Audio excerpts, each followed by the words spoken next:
11 news Pakistan HD Burewala से खबर शामिल करते हैं। हमारे ब्यूरो चीफ रजा अली की रिपोर्ट के मुताबिक दरखास्त बराए कार्रवाई जनाब वजीर आजम पाकिस्तान इमरान खान साहब। तफसीलात के मुताबिक मोहम्मद जुबैर वल्द मोहम्मद दीन सकना लाला राज कॉलोनी तहसील बूरेवाला जिला विहाड़ी जो के मोरखा 17/2020 मोहम्मद अशरफ अच्छू भट्टी को 2 नामालूम मोटरसाइकिल सवारों ने फायरिंग करके कत्ल कर दिया, जिसकी FIR थाना मॉडल टाउन बूरेवाला में 298/20 अमल में लाई गई।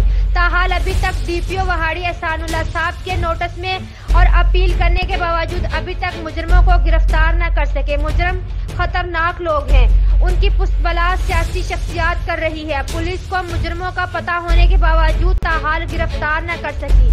मुजरम बहुत खतरनाक लोग हैं जिनसे हमें जान व माल का खतरा है।